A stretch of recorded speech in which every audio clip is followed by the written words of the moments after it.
बघता क्षणी तोंडाला पाणी सुटणारं आणि घरगुती मसाल्यांमध्ये घरीच बनवता येण्यासारखं हंडी चिकन आज आपण शिकणार आहोत. यासाठी 1 किलो स्वच्छ धुतलेलं चिकन आपण घ्यायचं आहे. त्याच्यामध्ये 2 चमचे हळद, 1 मोठा चमचा लाल तिखट, 1 ते 1.5 चमचा बेडगी मसाला, त्यानंतर मीठ चवीनुसार. मीठ आधीच भरपूर आपण लावून घेतलं तरी चालेल, पूर्ण चिकनला लागेल असं. आलं लसूण पेस्ट 1 मोठा चमचा टाकायची. त्यानंतर धना मसाला टाकायचा. गरम मसाला हा तुमच्या आवडीनुसार टाका, तुम्हाला जेवढा आवडेल तेवढा. चिकन मसाला आणि साधारणतः 1 ताव तेल यामध्ये आपण आधीच लावून घ्यायचं आहे. आता हे सर्व एकत्र हाताने असं त्या चिकनला व्यवस्थित मसाला सगळे आपले लागून येतील असं व्यवस्थित हाताने चोळून घ्यायचे आहेत. फोडणी देताना साधारणतः 1 चमचा आपण मसाला वापरणार आहोत. बाकी सर्व मसाले असे आधीच आपण याला लावून घ्यायचे आहेत. आता हे चिकन करण्यासाठी मातीची अशी आपण हंडी इथे वापरणार आहोत. तुम्ही अन्यथा कढई किंवा नेहमीच्या टोपामध्येही असं करू शकता चिकन, पण मातीच्या कढईमध्ये खूप छान होतं आणि त्यालाच हंडी चिकनची खरी चव येते. मातीच्या भांड्यांमधल्या सर्व पदार्थांना आपल्या नेहमीच्या भांड्यांपेक्षा खूप वेगळी चव असते. तर इथे आपण खूप फोडणीसाठी मोठा डाऊलभर तेल ओतलेलं आहे आणि त्याच्यामध्ये साधारणतः 7-8 जास्त अशा लसणाच्या पाकळ्या ठेचून टाकायच्या आहेत. लसूण जितका जास्त वापराल तेवढंच त्या चिकनला चांगली चव येते. लसूण चांगली शिजल्यानंतर आपण ह्याच्यामध्ये 1.5 चमचा पुन्हा मसाला टाकलेला आहे, लाल तिखट चमचा आपला फोडणीचा.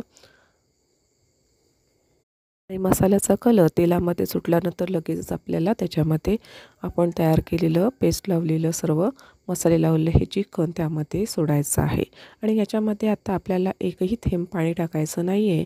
या सर्व मिश्रणामध्ये झाकण ठेवून हे अंगच्या पाण्यावरती, चिकनचं जे अंगचं पाणी असतं त्याच्यावरती हे आपल्याला असंच चिकन सुकं शिजवून घ्यायचं आहे.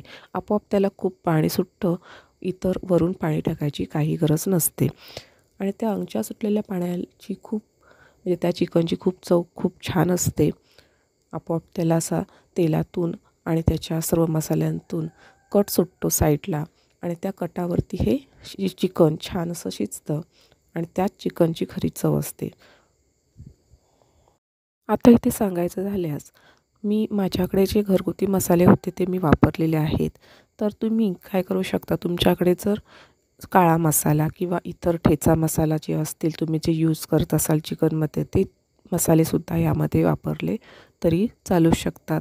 आपापल्या पद्धतीप्रमाणे मसाल्यांचं प्रमाण आणि त्या वेगवेगळे प्रकार वापरून तुम्ही या चिकनची पाहिजे तशी चव वाढवू शकता. आता यामध्ये मी वाटण किंवा कुठलाही वाटण मसाला वापरत नाही आहे. जर तुम्हाला आवश्यक वाटत असेल तर थोडंसं वाटणही, जे आपण रेग्युलर ग्रेव्ही तयार करतो चिकनसाठी तशी ग्रेव्ही तयार करूनही तुम्ही यामध्ये कांदा खोबऱ्याची ग्रेव्ही तयार करून वापरू शकता. पण तुमच्या मसाल्यांमध्ये जर दम असेल तर नुसत्या अशा मसाल्यावरती सुद्धा सुकं असं हे छान चिकन तयार होतं.